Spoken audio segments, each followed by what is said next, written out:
We've got great cricketers. We've had great sides over the years. Obviously, World Cups, you do the best you get. You get to a World Cup, you had a proper chance, and the Windies, very good side. Unfortunately for the Proteas, just not happening our way. This last World Cup was obviously a disappointment. Yeah. We were never at the races, really. But the insights, the feelings, being involved in World Cups, you think the Proteas have got a chance in the future? Jeez, I hope so. I mean, this 2020 World Cup, I thought we could build a really nice team to go and do well there. One, you've got to have the players to compete at a World Cup.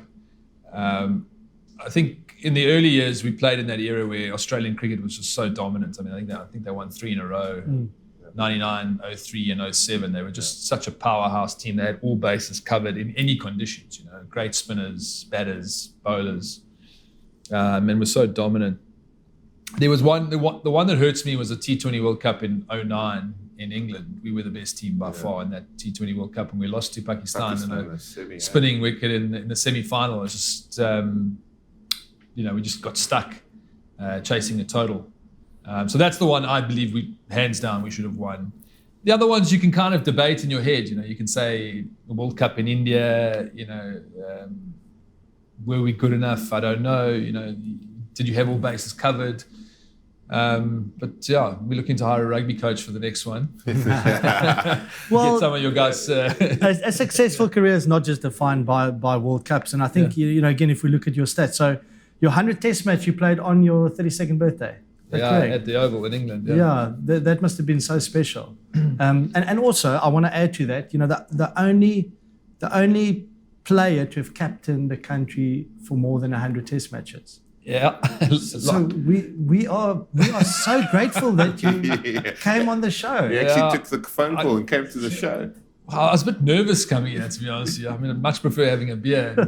I know the banter that goes on. So being in front of cameras is scary. But yeah, Johnny, I mean, it's hard to, there's so many tough times. I probably could have been fired a number of times. Probably thought about resigning a number of times over the years. And you kind of get into it. And I think I was fortunate we were able to build such a strong team. And then I feel like the best version of myself as a leader from sort of 07, 08 to when I retired as Test captain. And you've got to keep scoring runs. I think that was the toughest part as well, is captaining and then opening the batting. So you're always in it. You're always in the cauldron. And I think that took its toll at times with me, the stresses and pressures. I mean, there's some times that you went out to bat and you need runs, because as a captain you can't hide. You've got to go to the press conference afterwards. You've got to front to the media. Everyone asks you about your form. So sometimes that will to just deliver. Jacques often described himself as a duck on water, really calm on the outside, but underneath, flapping. There are moments in that where you've got to just fight your way through some tough times.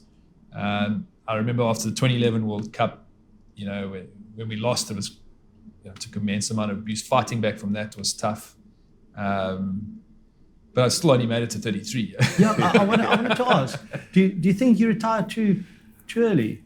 You were only 33 yeah, years old. if I'm honest, 6 or 7 months later, I was ready to, I think I was refreshed and ready to go. And I think I would have liked a career without leadership as well. So whether it was just playing in the Test side or whatever, but not actually having to lead and just play as a batter for a period of time, maybe slide down the middle order, you never know. But once I'd made the decision, it was also a tough time in my life personally. I was going through divorce. My daughter, when the Test match I retired in, I would go to the hospital in the morning because she was burnt with hot water, and I'd spend in the morning with the surgeons cleaning her and and then I'd have to go and play. So it was almost like the emotional state that I was in was really bad. And then you're playing against Australia and everything just overwhelmed. And then I was going through a divorce after that, and then it becomes about your kids, and so I think in the end I made a decision that being a cricketer, the amount of time you spend on the road is huge.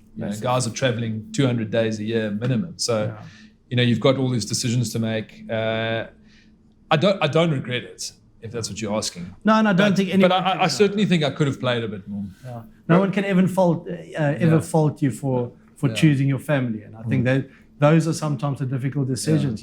Families You know, they're part of your life, but they sacrifice a lot as well. And sometimes you just get to that stage where that decision needs to be made. So, yeah, well done for that.